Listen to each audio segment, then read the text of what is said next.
What's up, YouTube? This is Dermy Wormy.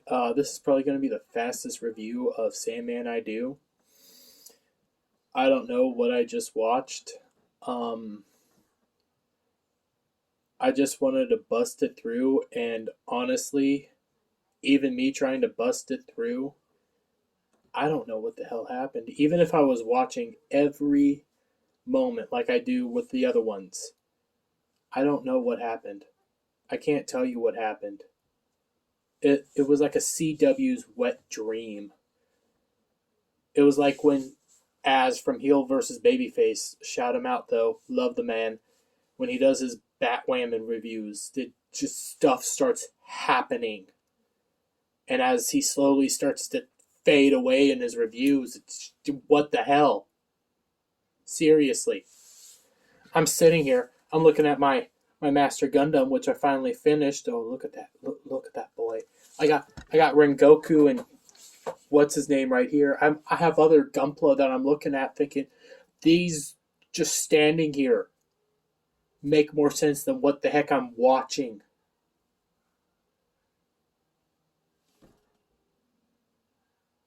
It was a CW's wet dream. So, let's get into what the heck happened. We'll try to go through my notes. I don't even know what my notes don't make sense. John walks into a diner. Well, first we open up on a fat little man and Emo passed out in the back of that containment thing, but we don't even see them for the majority of the show. There's nothing centered around them.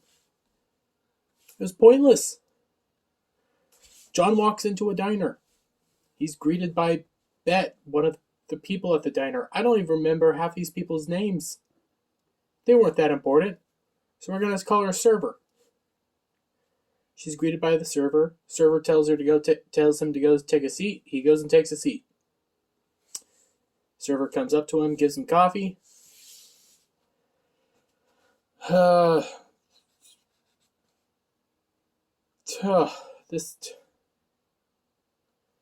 then server asks him how's he doing, and he says great because he has his ruby. He tells the server that his plan is to start changing the world and everything like this. He just says his plan, and he's like, yeah, I'm going to make people quit buying. Server walks off, gets some coffee. She starts talking to the cook that's there right now. The cook says, she's going to be back. She's going to be leaving soon. The next cook comes in, is about to come in. Bet goes into the bathroom to freshen up. She comes back out, gives the cup of coffee to John. And then the next thing you know, you get other characters coming into the diner. You get LaGay. She specifically says, I'm gay. I'm gay. She comes into this diner. She's all grumpy angry because she just had a fight with her girlfriend the night before. She says, well, my girlfriend's supposed to be showing up, so if she shows up, let her know I'm in the bathroom. You then have interview guy come in who's waiting to have an interview with some pharmaceutical company. Shortly thereafter, you get this couple come in. And they were apparently put up by the server lady. They were put together by her. Then the night cook comes in, and the night cook's there, and I'm going to just try to tell you what the heck I watched. Basically, John starts using the ruby on them and has them quit lying because he watched them just constantly lie to each other constantly, and he got tired of it. So he took away their ability to lie, and all they could do was tell each other the truth. So it just gets dramatically more insane. People are not able to leave the diner. They just keep coming back in and repeating if they messed up and stuff. The time keeps going forward, and you get weird confessions, disturbing confessions from people. You get, apparently that couple that came in, you got strong whammon boss lady who don't need no man, but has a trophy husband. She's there with her trophy husband, and they start bickering back and forth because the trophy husband is the trophy husband, and strong woman won't let the trophy husband eat what he wants to eat, and he's all angry and stuff. You then get, I don't know how to word any of this stuff. Right now, I wish I could just play it on here, but all I have is a phone. It was insane.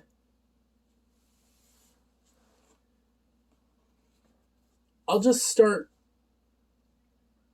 Basically, weird shit starts happening.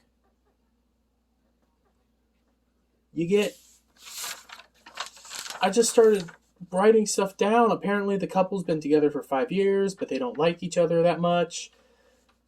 Bet thinks that she's a perfect matchmaker. That's the server. Gay lady's gay. Interview boy's a soy boy. But then the confessions start coming out, and one of the weirdest confession, in my personal opinion, is when Bet confronts the night cook and says, "Oh, I love you, night cook," and the night cook looks at her and goes like, "Oh no, I don't have any feelings for you. I just come over to your house every night for dinner because somebody else is cooking for me. But then when you go to sleep in front of the TV, I oftentimes go upstairs to your 21-year-old son, and we do the gay." And it just gets weirder and weirder. Just disturbing stuff comes out. You then get CEO lady making love with the interview boy who's supposed to be interviewing with her, I guess there. You get husband who admits that he's a sex fiend talking to the night cook, and he and the night cook start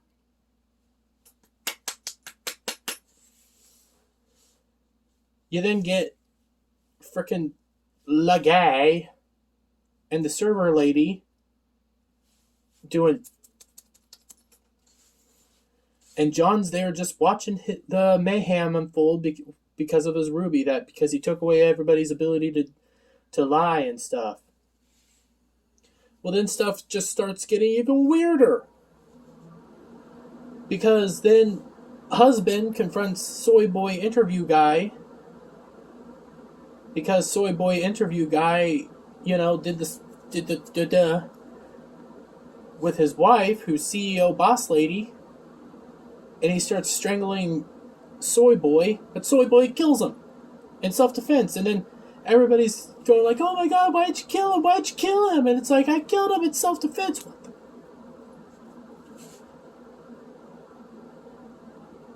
Bet then realizes that John's just there eating some ice cream, watching the TV, and watching everything kind of unfold. Then she realizes that John took away their ability to lie. They start wanting to, harm John, and John tells them to put down the knives and stuff, and John puts down the knives. This all sounds insane and all over the place, but I'm kidding you not. This is what the episode was. It was all over the place. I don't know where the line is. I could tell you towards the end, but even then, that's still all over the place. The Master Gundam's all shaky, jiggly. Again, probably the fastest review I'm going to do. And I'm still going to try to save up one more. Then John says, "Well, if you guys like the suffering of lying so much, well, let your suffering set you free." Then everybody starts harming themselves. You get Soy Boy, he puts his hand down on the thing. Boss Lady puts a nail right here, and he slams a frickin' nail through his hand. I don't know why. You have Server Lady. Server Lady's a writer, apparently, but she's in the kitchen burning her papers. You get Gay Lady in the bathroom. I forgot this. She complained about being gay. That's why all I know is she's gay. But she's in the bathroom, and she, I guess, cuts herself. You get Night Cook gay guy cutting off his fingers. I don't know what happened to Crazy Boss Lady, but I saw Soy Boy pick up a saw. And then Bet comes out after, burning everything, burns on her hands. She says, "Is this really what you want?" And John tells her, "Well, you don't realize how beautiful this is yet. You should close your eyes and let the darkness overtake you." And she takes two things and stabs her eyes out.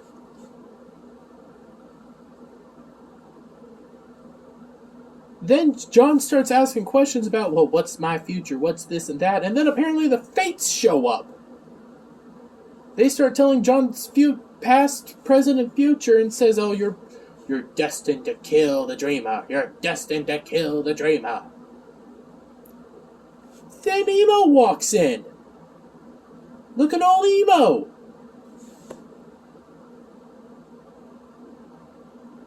Then you get Emo and John start confronting, and Emo says, "No, their lies weren't lies. They were dreams. The lies were helping them see their future and their potential and their dreams of what they really wanted. Their dreams were what were keeping them alive. It was what giving them hope." And John was like, "No, their lies are evil. Telling lies is wrong. I set them free so they can tell everybody what they truly feel." And then John says, "Well, I guess I'm just going to have to kill you." So then he and Demo and John start having a fight. John D could not even save this episode. I kid you not. And John D was what was saving this show for me. So Emo sends him into a dream, into the dream world, I guess. And the dream world starts off being Magus' manor. John's walking around chasing somebody. And it's apparently his Ethel in the helm. And then John finds Ethel on the bed, but he doesn't know it's his mom yet. And she's in the helm, and she starts taking off the helm. John leans in for a kiss, and then, what's that psychiatrist that thinks that all you want to do is bang your mom? Yeah, I'm pretty sure that's all John wanted to do was bang his mom. But she takes off the helm and goes like, "Oh, it's you, John." Then John freaks out, panics back, and then it shuffles over to his childhood, his home when he was a baby. And you see his mom trying to strangle him in the crib. And then he freaks out again, and then he's back in the hospital, and his mom, I guess, is behind him strangling him. And then he starts saying, "Oh, it's just a dream. It's just a dream. It's just a dream." And then he wakes up and realizes he's in the dream world, and he's in that castle that Emo has. So then he's getting mad and goes like, "You know what? I'm just going to destroy it all," and starts destroying what's left of the castle with the ruby. Then Emo shows up and tells him to stop. And then John goes like, "This is my birthright. This ruby belongs to me because it was stolen by my father." And then Emo says, "No, it belongs to me. It's not meant to be in the hands of humans. It will corrupt you." Well, then John starts using the ruby to kill Emo and suck away the rest of his powers. Emo's there writhing on the ground.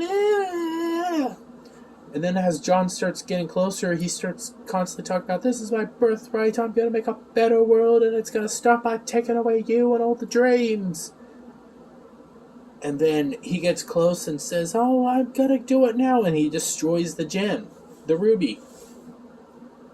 He thinks he's won. He's now in this white area. Well, it looks like white, but then you start hearing Emo's voice saying, "Well, thank you, John." And then you see Emo standing in the palm of his hand, and Emo's there like, "You destroyed the gem, which freed all my powers. I never would have thought of that. That's great." And then John's like, "Oh no, you're gonna kill me now." And John's like, "No, this isn't your fault. This is the sins of your father. It's not your fault that you had the ruby and the ruby corrupted you and that you used the ruby to do horrible things. No, it's not your fault." So John puts him to sleep, puts him back in the psych ward. He walks out, and Fat Little Man goes like, "All this is..." When they're outside, everything's just destroyed, fires, everything. And Fat Little Man's like, "This is what happens when you don't have your ruby? This is all of his doing?" And he's like, "No, Emo's like, "No, this isn't what his doing. This is the doing of the ruby. But now the ruby's gone and the power's with me. So we're gonna go back to the dream world and start rebuilding. And then tomorrow, everybody will start rebuilding here. And they go off to the dream world. And this isn't even the final episode, because then we get this shot of Desire, who's played by a they, them. And he's like, I don't know what to call it. I'm just going to say Desire. So it zooms up on Desire and goes like, I kid you not. Looks like a girl, talks like a guy, and goes like, I've been watching you, big brother. And then the episode ends. I'm going to read for you what I put down as a score, because I think it's promptly apt. 2 out of 10. It was a CW's wet dream. Wokeness to the max. Like, everybody in that diner was a different race, different gender, a different everything. And it just... You got your soy boy who's all pathetic. You got your powerful, strong, independent, straight, non-white woman who's married to a black guy who, I don't know if they're happy, I don't know, but he doesn't happy, but he's whipped. You got your guy, I'm guy. You then got Bet, who was actually attractive, but, you know, she gets with the guy. Then you got your night cook, who's also guy. So everybody starts becoming guy. Didn't make any sense. Was all over the place, like this review, because I don't know where the hell to... There's no lines. Everything made no sense. And like I said, not even John D could save this episode.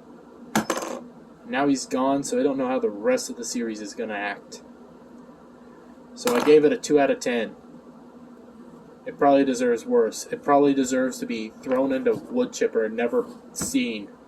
You know what? Screw it. I'm giving it a 1 out of 10. This episode is crap. It's dog crap. Nah, it's worse than dog crap. It's god-awful. So, yeah, I guess that's it. So, bye. I'm going to have to watch another episode to try to save up another thing. So, yeah. Bye. Hey, everyone. Thanks for watching. Subscribe to the channel, leave a comment, and share it out with your friends.